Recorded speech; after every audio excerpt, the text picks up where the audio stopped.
얘기하면 나비 페이퍼 복음과 우리의 삶이라고 그래가지고 그동안 우리가 온라인에서 나눴던 그 나비 페이퍼 내용 그리고 성경 고향곡 내용 같이 나누도록 하겠습니다. 안 넘어가는데요. 네. 그래서 저기 아젠다에 있었던 내용은 성경 전체를 거시적 안목에서 들여보면서 결국 하나님이 세상을 통해 하시는 일을 이해하는 목적이 있고 그 하나님의 목적을 현 시대를 살아가는 우리 인생에 적용하려는 목적이 있습니다. 그래서 나비 페이퍼는 작년 9월부터 시작한 복음적 삶을 위한 온라인 토론이에요. 저희 그 링크 가시면 되고 아마 안 가보신 친구들은 한번 가보시면 되고 이게 회원 전용 아니죠? 회원 전용이에요. 이 사이트가? 아니 그냥 들어갈 수 있어요. 아마 보실 수 있을 거예요. 그래서 취지나 그 다음에 우리가 어떻게 지금까지 했는지 보실 거고 그 취지 동기를 퀘스천 하나로 이렇게 하면 우리는 하나님의 자녀로서 왜 살아가는가 그리고 어떻게 살아가야 하는가라는 질문을 개인적인 삶으로 그리고 성경이 말씀하는 하나님의 나라라는 관점으로 답해보려고 합니다. 궁극적으로는 성경을 통한 이론적인 고찰이에요. 그래서 좀 성경적인 내용을 우리가 함께 이 시간에 좀 나누려고 합니다. 목표는 나비 회원들 간 같은 뜻, 같은 마음, 같은 비전을 공유하기 위함이고 나아가 이 결과물로 가지고 쇼텀 골은 공동 논문을 출간하려고 해요. 그러니까 우리가 지금 나눴던 것들 다 글로 다 정리화돼서 올려 있거든요. 그래서 그것들을 나누고 그리고 또 정리해서 취합해서 좀 오피셜하게 뭔가 포멀하게 내놓으면 그 이후에 우리가 또 다시 그쪽으로 가서 다시 볼 수도 있고 계속 팔로우하는 친구들한테도 좋은 레퍼런스가 될 수 있을 것 같다는 생각을 해요. 이 취지문이 저희가 처음에 했을 때 썼던 취지문인데 한번 잠깐 읽어볼게요. 인간은 어떻게 살아야 정말 인간답게 사는 것인가? 역사 속에서 많은 인문학자들이 끊임없이 던져온 질문이다. 사회가 제시하는 모습들이 있음에도 불구하고 이 질문은 계속되어 온 것이다. 이 질문은 그리스도인들에게 동일하게 던져진다. 특히 세상과 다름없이 살아가는 그리스도인들의 모습으로 인해 기독교가 신뢰를 잃어가고 있는 이 시대에는 더욱 그리하다. 우리는 하나님의 자녀로서 왜 그리고 어떻게 살아가야 하는가? 그런데 이 시대는 하나님의 원형으로부터 많이 벗어나 있고 점점 더 왜곡되어 가기 때문에 삶이라는 주제를 빼고 복음을 온전히 알기는 어렵다. 즉 왜곡된 세상의 방식 그대로 살면서 온전한 예수의 제자가 되는 것이 모순이다. 그래서 이렇게 혼탁한 시대를 살아가는 그리스도인들에게 삶에 대한 본질적인 고민은 너무나 중요한 것이다. 그리고 그 본질적이고 성경적인 해답 위에 자신의 삶을 점검하고 조정해가는 것은 그 무엇보다 가치 있는 노력이라고 믿는다. 왜냐하면 그리스도인들은 예수를 세상 안에서 찾는 것이 아니라 세상을 예수 안에서 찾아야 하기 때문이다. 우리는 젊은 날에 예수님 안에서 만났다. 그리고 이 왜곡되어가는 시대 속에서 예수님의 모습과 말씀을 따라 하나님을 사랑하고 이웃을 사랑하는 삶을 살고자 서로 손을 잡았다. 예수의 제자된 삶을 가로막는 이 사회의 잘못된 모습을 들추어내고 맞서고자 한다. 예수의 말씀을 지키기 위해서 이 땅에서 감당해야 하는 희생이 있다면 피하지 않으려 한다. 어쩌면 이러한 노력들이 가시적인 결과를 남기지 않을지라도 우리의 내면에서 역사하실 분을 믿고 예수님의 말씀 앞에 우리의 자신을 던져보려 한다. 나비되어는 그러한 우리들의 진지한 고민의 결단이다. 이런 취지문으로 저희가 진행하겠습니다. 간단히 얘기하면 왜 우리는 하나님의 자녀로서 살아가는가? 하나님의 자녀로서 또 어떻게 살아가야 하는가? 우리의 답은 말씀 안에 있다. 그럼 결국에는 그 성경 말씀을 알아야겠죠. 예, 그래서 저희가 그런 어프로치로 현재 이렇게 아까 우리가 읽었던 취재문 그래서 문제 정의를 했고 우리가 바라보는 사회의 부정적인 모습 그래서 저희 저번에 한번 나눴던 거 기억나실 거예요. 그 다음에 그거를 그 다음에 우리가 하나님의 은혜의 나라 우리 삶 가운데 우리가 경험한 하나님의 은혜들 우리가 생각하는 하나님 나라는 무엇인가 이것도 한번 나눴던 적이 있었어요. 이것들은 우리가 생각하는 것들이었잖아요. 문제 그리고 또 우리가 하나님의 나라고 생각했던 어떤 해답. 근데 결국에는 그 해답이 말씀 안에 있어야 하기 때문에 저희가 성경 교양곡이라는 책을 통해서 이렇게 창세기부터 요한계시록 그렇게 한 5챕터로 이렇게 나눠서 했고 그 책을 올해 초부터 아마 만났을 거예요. 컨퍼런스 콜 하면서 계속 했을 거예요. 그래서 현재 진행 상황은 여기까지 이렇게 했습니다. 진행상이 이렇게 됐고 이제 앞으로 이런 걸로 좀 나눈 다음에 결론 내리면서 이제 하나의 어떤 출판물이 나올 수 있을 거라고 생각을 해요. 그래서 저희가 나눴던 성경 교양곡에 대해서 오늘 요 세션 2에는 포커스해서 나눌 겁니다. 결국에는 성경 말씀 요약 나눔이 될 것 같아요. 근데 요 책은 그 저자가 하나님의 나라라는 관점에서 잘 요약을 해줬어요. 처음부터 시작해서 끝까지 가죠. 창세기부터 계시록까지 가지만 하나의 주제를 가지고 얘기를 하고 예수 그리스도를 가지고 얘기하면서 어떤 성경 전체에 대한 얘기를 하고 있어서 참 좋았던 책인 것 같아요.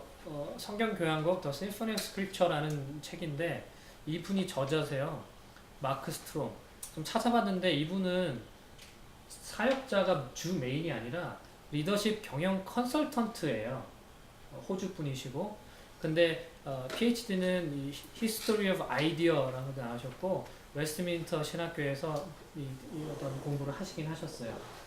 그래서 어떤 전문 리더십 경영 전문가로 활동하시면서 또 목회를 병행하시는 걸로 알고 있어요. 책을 그렇게 많이 출판하신 분은 아닌데 그래도 되게 좋은 책을 출판하셨더라고요. 이 책은 총 22장으로 구성되어 있고 한 장이 한 10장 내외예요. 그래서 읽기가 좀 쉬웠어요. 그래서 구약, 신약으로 나눠지고 그 다음에 창세기부터 요한계시록까지 이렇게 순차적으로 정리가 되어 있습니다. 제가 구약 부분을 각 장마다 요약을 하고 계속해서 미경 드라마와 함께 계속해서 신약 부분으로 나누도록 하겠습니다.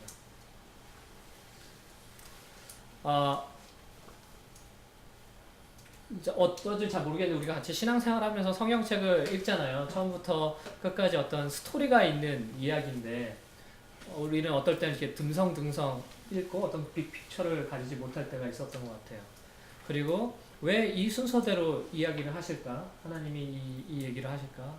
그리고 뭐 출애굽이라는 사건, 뭐 가나안 정복이라는 사건, 시편 이런 것들이 어떤 연관성이 있는가? 또 예수님이 이제 신약에 등장하시는데 그것 무슨 상관이 있을까라는 것들을 아마 이제 얘기를 했던 것 같아요, 저자가. PPT를 좀 바꿀게요. 네. 그 수정한 거.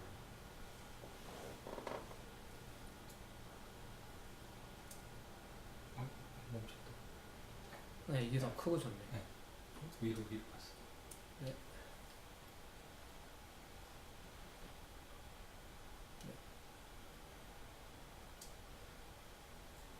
네, 됐습니다.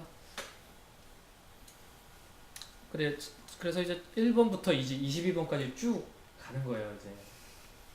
이게 좀 지루할 수도 있는데 그림도 없고 그냥 글밖에 없어요.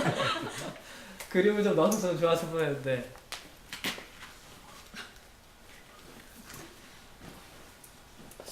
이제 어떤 내용들은 좀 아실 거라는 가정하에 진행을 할게요.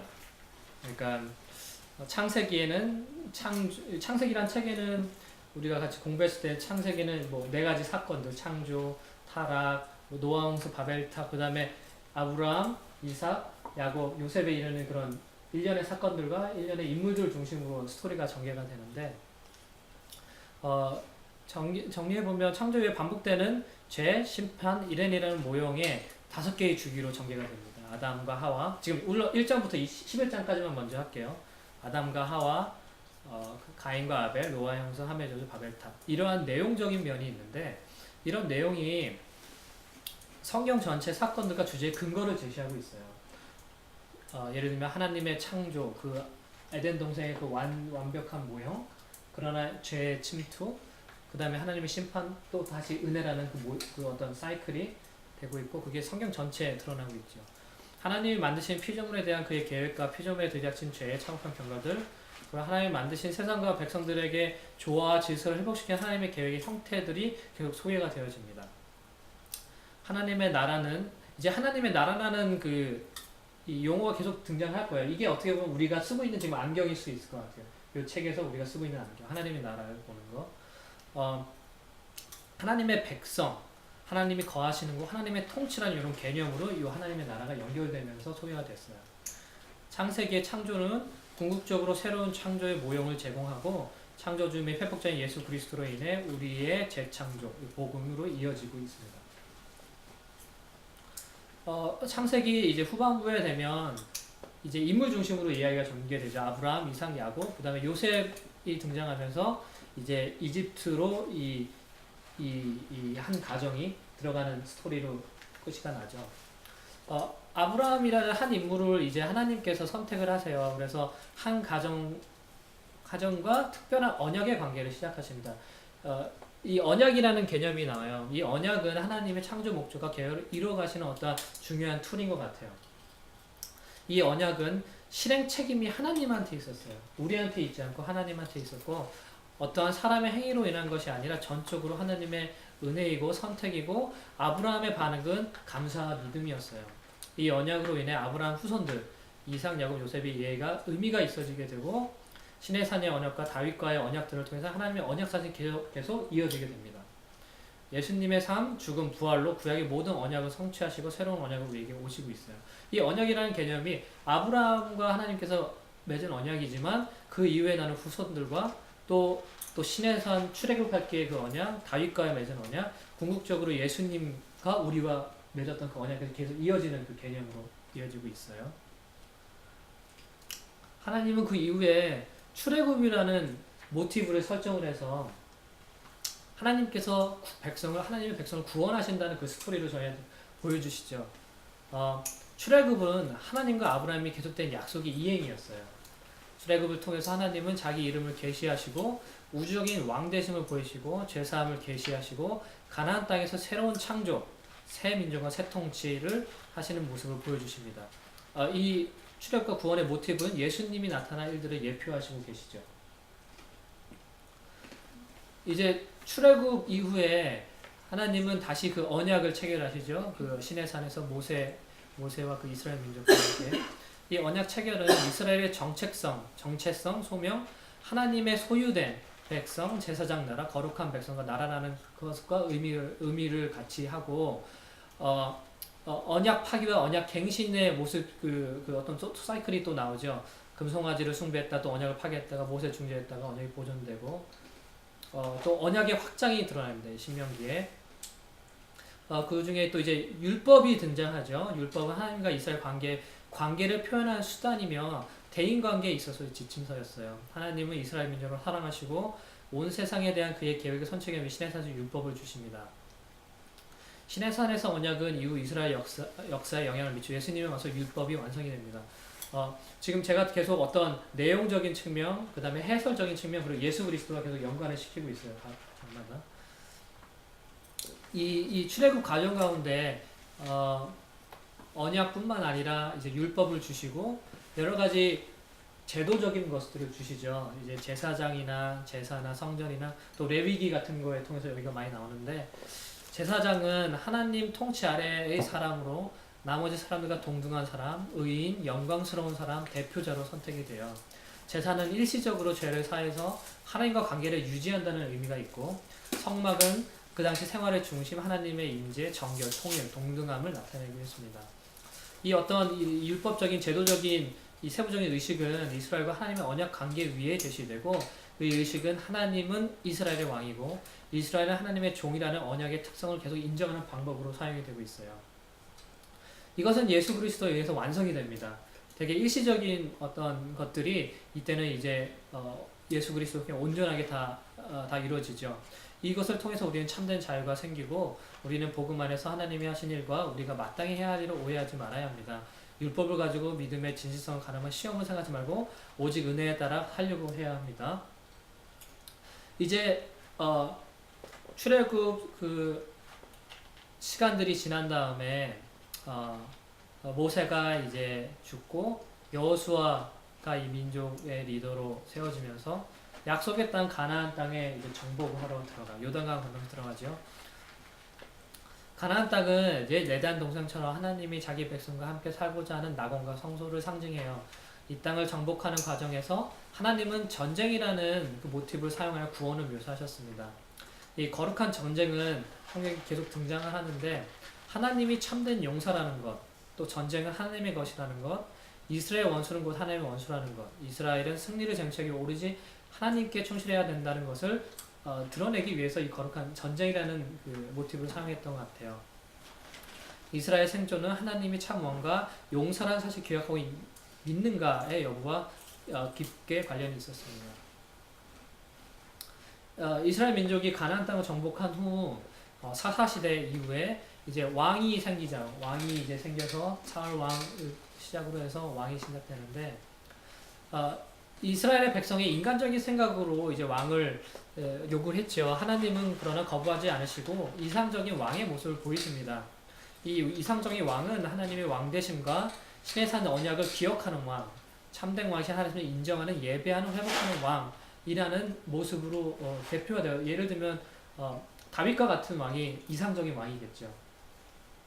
예수 그리스도는 하나님에 의해 선택되어졌고 세례를 받으시고 사탄의 시를 이기시며 왕임을 증명하셨어요. 결국 열왕기에서 나왔던 그 왕의 어떤 개념이 예수님으로 인해서 확실해지죠. 죽음과 부활을 종이신 왕의 모습을 표현하죠. 사실은 어떤 한 단계 레벨의 차원이 다른 왕의 모습을 보이셨죠. 열왕기 이후에 이제 독특한 이제 시편, 잠언, 전도서 이런 것들이 이제 제시가 되죠. 예언서들 이전에 그것들은 이 전까지는 어떻게 보면 어떤 시대적인 것들의 어떤 역사서 그런 개념이었다면 지금 이 시편 이후에 잠언 그런 것들 하나님과 언약 관계를 인격적으로 노래한 찬양한 그런 믿음의 고백들이에요. 그리고 그래서 좀 감정적인 표현들도 많고 찬양의 시들이 많죠. 다윗이라는 저자를 통해 일상적인 이스라엘의 사람, 인간 왕은 주님이 왕 되심을 진심으로 아는 자라는 것을 나타내 주셨고 또 여기에 시편에는 시온이라는 개념이 되게 많이 등장해요. 예루살렘, 뭐 시온에 오는 왕이시여, 뭐 찬양을 막 하지요. 그래서 이 개념은 그 당시 언약궤가 지정학적으로 위치했던 예루살렘 시온산을 모형으로 하나님의 보좌, 하나님의 왕 되심, 주님이 그곳에 계심, 여호와 삼마 등의 개념과 동시됩니다. 시온의 개념은 예수님 자신의 실제로 하나님 자신이 임재하신 보좌에 앉아 계심, 통치하신 등으로 이루어지고 새 예루살렘 개념을 완성합니다. 그 당시에 있었던 시온 개념은 어떤 지정학적인 위치의 개념이었던 것 같아요. 근데 예수님의 등장으로 인해서 그것이 어떠한 지정학적인 위치적인 의미가 아니라 예수님 자체가 임재하신 그 지정학 그 위치를 탈위치한 그런 개념으로 바꾸죠. 전도서에 나오는 전도서, 욥기, 잠언, 이 지혜서에서는 각자 내용이 이런 식으로 나와 있어요. 전도서 같은 경우는 아버지가 아들에게 주는 충고, 창조, 죄, 인생의 무상, 예수의 부활, 죽음과 부활로 재창조, 우리가 재창조에 참여하면 우리의 수고는 헛되지 않은 이런 어떤 그런 흐름이 있고, 욥기 같은 경우는 세상의 허무함과 불의를 경험한 사람을 통해 하나님의 지혜와 사람의 지혜의 차이를 나타내주고, 잠언 같은 경우는 일상의 생활의 지혜, 주님을 경외하는 것은 결국 그리스도 예수를 믿는 믿음이다. 아가서 같은 경우는 성의 비밀, 복음은 친밀함, 화학과 기쁨으로 연결시키는 이런 내용적이 나오죠. 지혜는 창조에 대해 창조주 또 창조물 요 관계에 대해 나에 대한 구별과 삶에 대한 바른 이해가 있을 때 가능하다. 지혜의 근본은 하나님을 아는 것이라고 나와 있죠. 나라는 구별은 하나님과 나, 창조주와 피조물 관계를 이해하고 지혜는 주님을 경외하는 것, 하나님의 나라 왕되심 아래 사는 것을 강조하면서 이것은 언약 아래 신실한 삶과 상통합니다. 신약에서는 예수님이 가장 탁월한 지혜자며 예수님의 죽으심과 부활은 하나님의 지혜의 가장 탁월한 표현이고 예수님 자신이 하나님의 지혜라고 표현합니다. 우리의 삶 속에서 지혜롭게 산다는 것은 결국에 영적인 삶인데 우리가 행하는 모든 것에서 하나님을 즐기고 그의 창조를 즐기는 것입니다. 복음의 빛 아래서 삶을 부지런히 조심스럽게 기도하며 지혜롭게 열정적으로 탐구해야 합니다.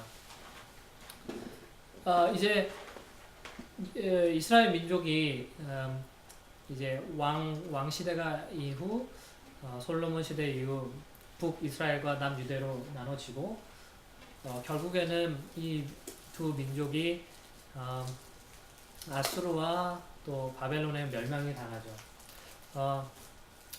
이제 포로를 당하기 전에 여러 선지자들이 말을 했어요. 우리 이렇게 살면 안 됩니다. 하나님께 돌아와야 됩니다. 그래서 포로기 이전의 선지자들이 많죠. 요엘, 요나 이런 분들이 얘기를 하죠. 여러 가지 내용들이 있어요. 어떤 재앙 같은 게 올 거다. 그래서 뭐 여호와의 날, 마지막 날이 올 거다. 또 호세아 같은 경우는 자기가 실제로 어떤 아내와의 결혼 생활을 모델로 보여주면서 하나님과의 맹세를 지키라고 표현해주고 뭐 이렇게 되죠. 그게 단순히 이스라엘 민족에만 국한될 게 아니라 그 당시에 있었던 아시리아나 그런 데도 예언을 하셨어요. 결국 그 당시 선지자는 언약 관계의 감시인이었습니다. 왕에게 발언할 수 있고 백성에게 받아나 변화가 없었을 때 예언을 기록했어요. 예언을 기록했던 이유는 이게 자기가 얘기했을 때 변화 없었던 게 무의미했던 게 아니라 결국에는 하나님이 이거를 지키시다는 걸 기억하기 위한 기록이었어요. 이제 주의 날이라는 개념이었는데 주님이 죄에 대해서 분노하시며 철저히 심판하시기 위해 임하실 것이라는 그 얘기였고, 이것은 신약에서 예수님이 가장 위대한 선지자, 주님의 말씀, 선지자의 말씀 완성함으로써 다 이어지고 실제로 어떤 이 민족의 멸망이 있지요.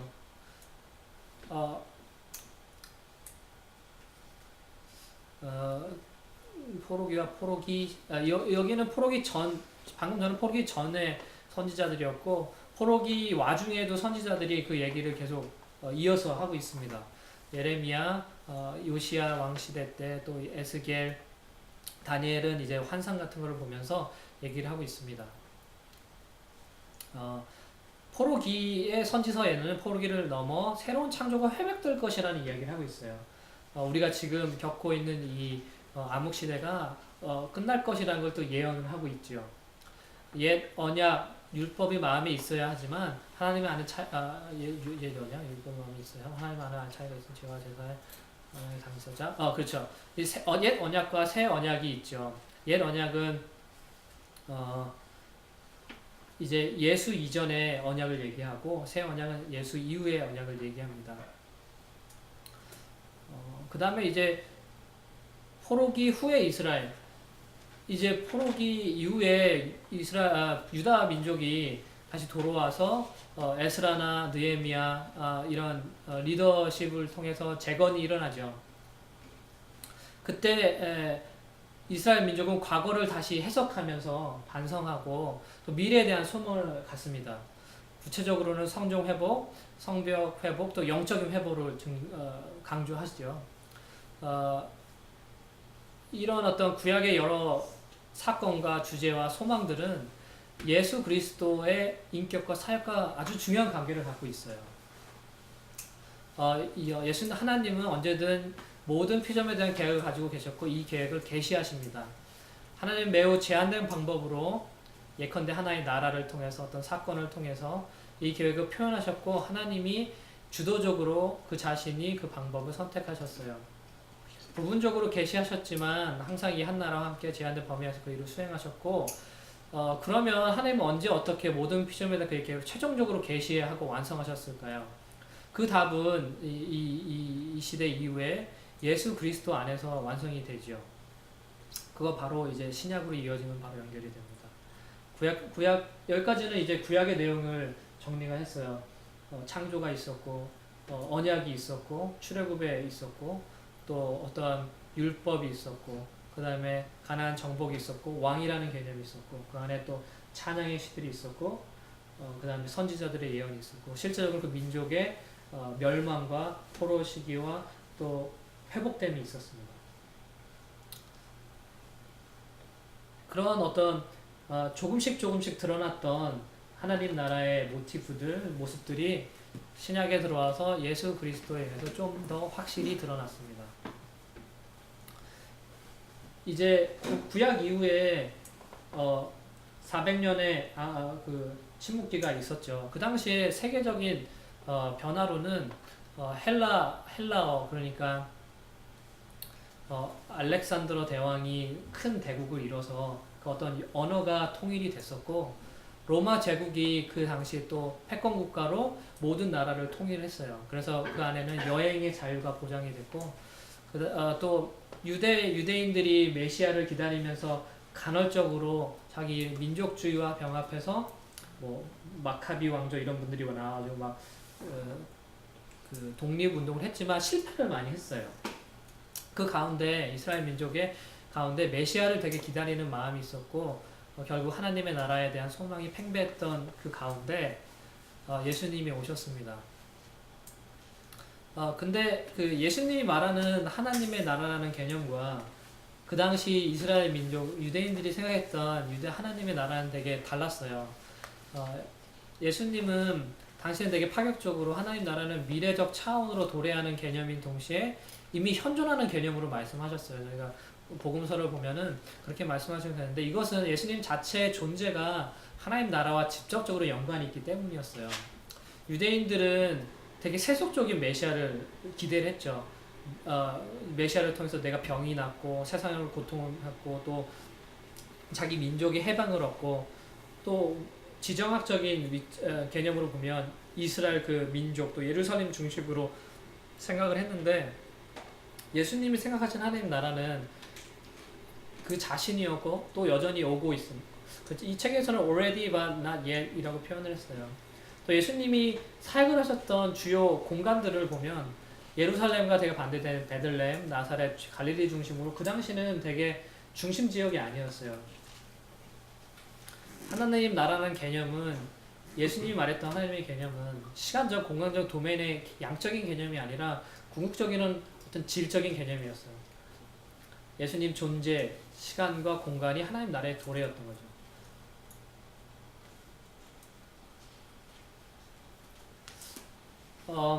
또 계속 비교가 되는데 하나님 나라에 대한 그 능력과 비밀에 대해서도 보는 시각의 차이가 있었던 것 같아요. 유대인들은 자신들이 자연스럽게 자신들에게 자기는 선택된 민족이기 때문에 자연스럽게 임할 미래로 생각을 했고 군사적이고 정치적인 힘이 있을 거고 부와 지위 등을 기대를 했어요. 예수님이 말했던 하나님 나라는 이미 도래했고 또 장차 더 큰 능력으로 임할 것이며 아버지께서 들어갈 특권을 주셔야만 들어갈 수 있는 나라이며 모든 민족에게 이스라엘 민족에 국한된 것이 아니라 모든 민족에 탄생되며 고난과 겸손으로 연결지어 이야기를 하셨어요. 하나님의 나라라는 것은 하나님을 아버지라 부를 수 있는 관계성의 나라였고 성령의 능력으로만 가능한 나라였습니다. 예수님은 메시아, 인자, 고난의 종, 영광스러운 인자 등의 개념으로 자신을 표현하시면서 하나님 나라와 연관하셨어요. 하나님 나라는 이스라엘이라는 제한적 지역적 민족 틀이 아니고 시간적 틀에 제한되지 않습니다. 하나님 나라는 예수님의 임재와 연관되고 예수님의 이적은 예수님이 누구신지 하나님 나라가 무엇인지를 가르쳐 주십니다. 메시아의 왕이신 예수님은 자연, 귀신, 사망 등의 능력을 제압하시며 회복하시기 시작했고 예수님은 또한 비유를 통해 하나님 나라의 미미한 시작, 불가항력적인 성장, 규모, 백성을 가르는 방식, 백성을 가른다는 게 이제 선택한다는 방식, 제자도의 철저성, 하나님의 나라의 일원이 되는 문제, 예상 밖으로 임하는 마지막 단계 긴급성, 이스라엘 중심에서 각 나라에서 온 백성을 그 중심 옮겨가며 얘기하시죠. 그러니까 비유를 통해서 이런 얘기를 하는데 이런 것들이 사실 이해하기가 좀 쉽지 않고 어떤 뜻이 알지 못하는 역할을 했어요. 그런 이제 예수님의 비유를 많이 나가잖아요. 그런 뜻이 여기 있었어요. 14장에서 하나님 나라가 공간의 개념이 아니라 통치의 개념이라고 명확히 얘기하나요? 그렇게는 이 책에서 얘기를 안 했던 것 같은데? 그런 단어가 있는 것 같아요. 단어가 있었던 것 같죠. 제가 어디 그걸 썼던 것 같은데 네, 어디에? 써놓은 것 같아요. 어디 썼던 것 같아요. 가다 보면 나올 네, 거예요. 어디 있을 것 같아요. 그래요? 네. 그러니까 신약에 와서는 계속 하나님의 나라를 여러 면을 보는 것 같아요. 예를 보면 여기는 하나님 나라의 도래, 그 다음에 여기는 능력과 비밀, 그 다음에 예수님 죽음 이렇게 이어집니다. 그러니까 신약에서는 이 책에서는 예수님 중심으로 계속 얘기하고 그 다음에 교회에 대해서 얘기하고 이 책이 마무리돼요. 예. 이제 예수님이 이제 죽으시고 부활하시죠. 하나님 나라에서 예수님의 역할이 무엇인지 예수님은 정확히 아셨어요. 유월절 어린 양과 같이 예수님은 우리의 죄의 문제를 담당하실 것을 알고 있었고 그 역할을 담담히 수행하십니다. 예수님의 죽음과 부활은 죄사함에 대한 구약의 소망의 성취예요. 예수님의 죽음과 부활은 능력으로 임한 하나님의 나라, 하나님의 새로운 백성을 창조의 성부를 이해하는 열쇠예요. 그래서 예수님의 죽음을 이해하는 의의로 5가지의 그림이 이제 생각해볼 그림이 있는데, 이제 희생 제물을 드리는 그런 모습, 노예 시장의 모습, 나 대신 이제 죄값을 치르시고 우리를 자유케 하시는 모습, 또 법정에서 나 자신의 무죄입니다를 표현해 주시는 모습, 또 전쟁의 모습을 통해서 내가 하나님과 화목케 하는 모습, 또 가정의 모습을 통해서 양자됨의 모습들을 이렇게 표현해 주십니다. 예수님은 십자가에서 죽으시고 부활하심으로써 나와 하나님 사이의 화해, 구속, 칭의, 화목, 양자됨의 모습을 나타내십니다. 이제 부활을 하셔서 승천하시면서 하나님 나라의 승리가 이야기되죠. 부활의 예수님은 왕이시고 제사장이시고 선지자시고, 바울은 예수님을 마지막 아담으로 표현하며 인간의 실존 질서의 지도자며 제표제로 인식하셨죠. 이게 마지막 아담이라고 표현했죠. 네. 부활과 승천의 의미는 우리가 이제는 그리스도와 연합이 가능하고 우리가 그 첫 열매가 되며, 예수 그리스도 우리의 첫 열매가 되며, 우리 미래의 부활의 인식, 나도 저 예수님처럼 이제 부활할 수 있다라는 모습을 보여주고 있죠. 하나님 나라의 왕이신 예수님, 이제 구약에서 아까 우리가 봤던 그 왕이라는 개념이 예수님을 통해서 이제 완성이 되는데, 성경의 핵심되는 관점은 예수님이에요. 하나님 나라를 보는 그 안경에서도 핵심은 예수님이에요. 예수님은 다니엘서에서 나오는 통치자에서 비롯된 인자, 즉 구원자이며, 하늘과 땅의 승리의 통치자로 묘사되시고, 또 바울은 육체를 사용하여 새로운 인간 질서를 여신 분을 묘사하고 있습니다. 예수님은 특권을 포기하시고 인간과 동등됨을 취하셔서 순종과 겸손의 종으로 나오시고, 구약에서 나타난 선지자, 왕, 제사장, 또 anointed one으로 나타나시죠. 마지막으로 예수님은 이기기 위하여 죽음을 선택하시죠. 예수님에 대한 5가지 또 그림이 있는데, 영광스러운 인자, 관을 쓰신 하나님의 아들, 높이 되신 종, 높은 곳에 계신 아들, 사자와 어린 양 표현됩니다. 그 이후 이제 예수님이 승천하시고 성령님을 허락하시죠. 구약에서는 일부의 사람만 성령을 받았습니다. 선지자 이렇게 됐죠. 신약 이후에는 모든 사람이 하나님의 영을 소유 가능하고, 성령을 통해 자기 백성과 함께 하시겠다는 예수님의 약속이 성취되고, 언약에 대한 이스라엘 독점성이 종결되고, 하나님의 새 백성이 창조가 되어 새 시대가 시작됩니다. 새로운 질서는 우리가 예수님과 같이 될 것이고, 성령의 임재를 경험한다는 것. 누구나 성령에 대해서 생각하려면, 예수님과 관련해서만 생각을 할 수 있습니다. 성령의 체험은 어떤 기묘한 체험이나 개인적인 환경이 아닌 반드시 예수님을 통하여 얻게 되는 새 생명을 기뻐하는 것입니다.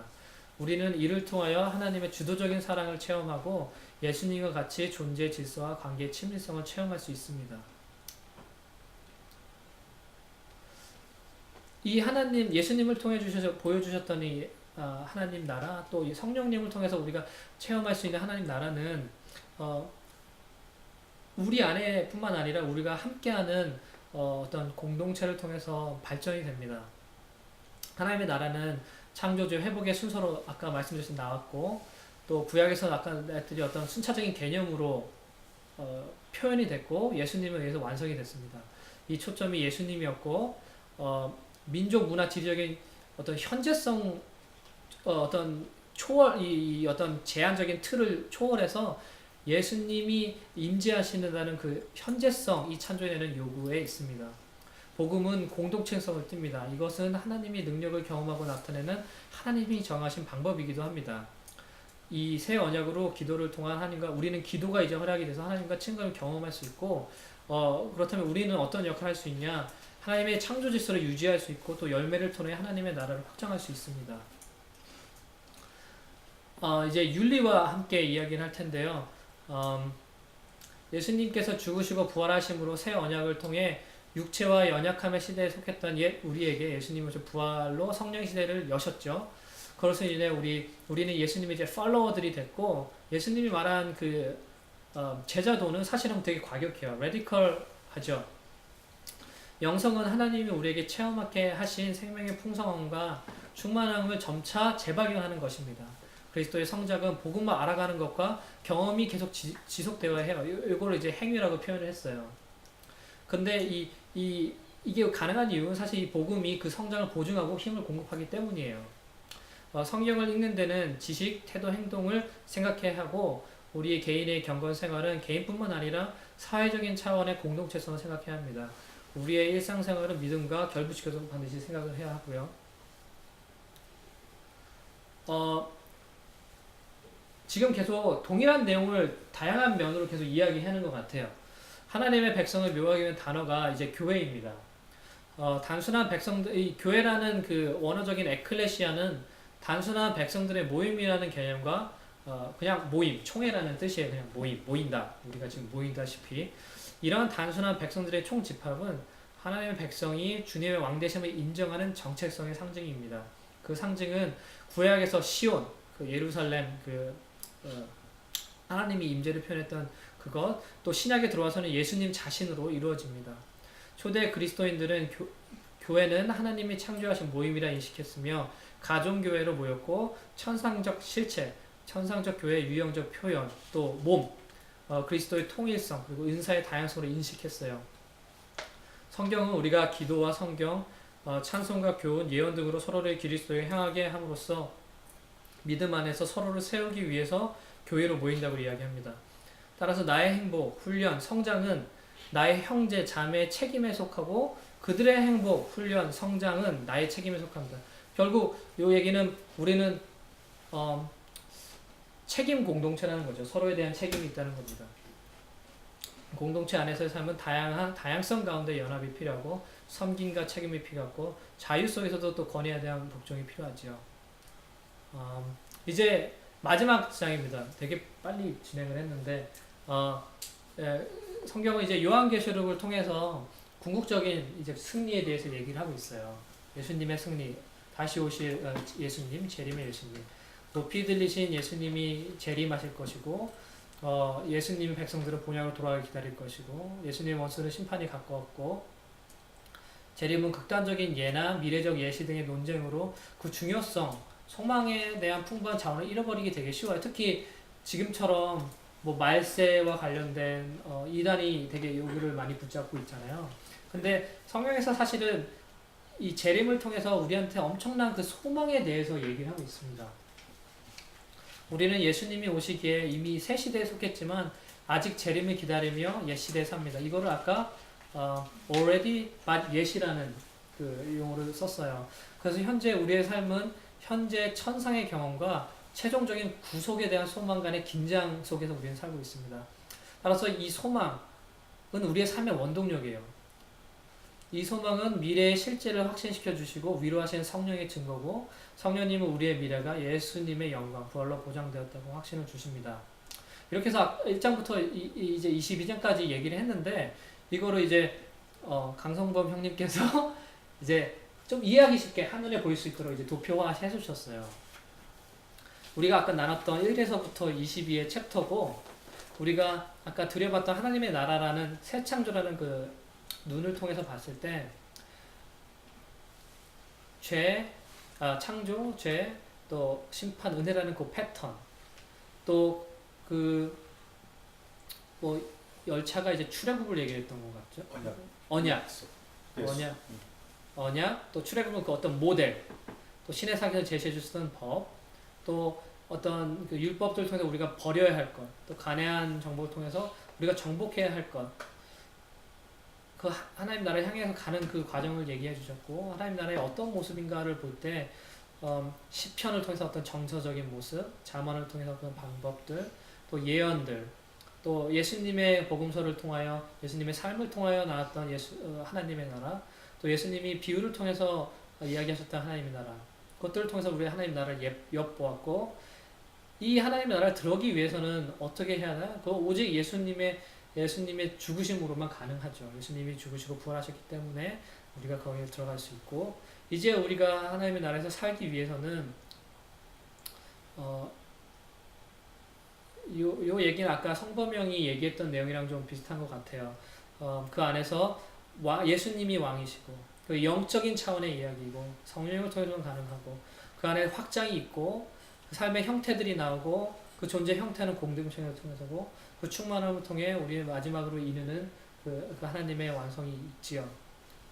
아까 처음에 이제 물어봤던 이 나비 페이퍼를 하는 그 취지가, 우리가 왜 하나님의 자녀로서 살아가는가, 왜 어떻게 살아가야 할 것인가라는 거를 답하기 위한 이론적인 고찰을 위해서 이 책을 나눴다고 말씀드렸어요. 결국 성경을 읽었던 것 같아요. 결국에는 우리가 왜 하나님을 살아가느냐, 하나님의 은혜로 택하여 주셨기 때문에 우리가 살아가는 거죠. 너무나 감사함으로 살아가는 거죠. 그러면 어떻게 살아가는 건가? 우리가 뭔가 뭘 해야 되는가? 우리가 행하는 모든 것에서 하나님을 즐기고 그의 창조를 즐기며, 아까 요거는 이제 정리했던 한 구절을 그냥 따왔던 건데, 그렇게 살아가면 되는 거죠. 근데 이거 좀 추상적인 것 같아요. 그래서 그 구체적인 내용이 요게 약간 여기서 이제 안 넘어가요. 구체적인 삶의 적용, 이제 요 예구는 아까 앞에 했던 내용을 약간 좀 정리하기 쉽게 했어요. 구체적인 삶에 적용할 때 우리는 이제 성경을 통해서 그 말씀을 보고 봤지만, 실제 내가 Monday to Friday, Saturday 사는 나의 삶의 현장은 연구실, 학교, 직장 이렇게 이러는데, 내가 만나는 사람들인데 이걸 어떻게 해야 될까? 그게 지금 이 이론적인 내용과 방금 성범영이 아까 얘기했던 내용의 약간 브리지인 것 같아요. 우리가 살고 있는 사회에 어떤 여러 문제점들이 있죠. 아까 성범영이 얘기했던 어떤 그 틀들. 또한 우리가 교회 안에서 그런 문제들이 사실 들어와서 교회에서도 이런 성장주의나 이런 안 좋은 모습들이 많이 나왔죠. 또 우리의 세상적인 생각 속에 성스러운 것과 성스럽지 않은 것이 나눠지고, 영적인 것과 물질적인 것이 나눠지고, 특별 요청과 일반 요청이 나눠져서 되게 이게 홀리스틱한 복음이 아니라 되게 편협한 일반적이 되는 것 같아요. 그래서 이런 것이 문제고, 구체적인 질문으로 이런 게 있는 것 같아요. 이렇게 우리가 왜 하느냐, 이거 어떻게 하느냐, 어떻게 하는 것이 하나님 나라를 이루는 것인가. 그래서 여기까지 우리가 생각을 하고, 이 나비 페이퍼는 우리한테 어떤 동기를 주고, 또 생각할 그런 모티브도 주고, 그 다음에 이런 우리의 생각을 기반으로 해서, 또 성경에서 배운 것들을 기반으로 해서, 이제 이 나비 미니스트의 어떤 공동체를 통해서 우리가 과연 어떻게 할 수 있는가를 고민하고, 그 이후에 이제 프로젝트로 이어지는 그런 기반이 됐던 것 같아요. 이제 이 일은 아마 맨 마지막 아까 나눴던 네 번째 하고, 그 다음에 결론 부분을 도출하면 어떤 컴플릿 스토리가 어느 정도 나올 것 같아요. 그때 되면 아직은 좀 엉성할 것 같은데, 그때 되면 좀 더 뭐 질문이나 코멘트나 그런 게 있으면 끝나는 거죠. 네, 그렇습니다. 질문이 많을 것 같은데, 네, 잠깐 얘기를. 질문.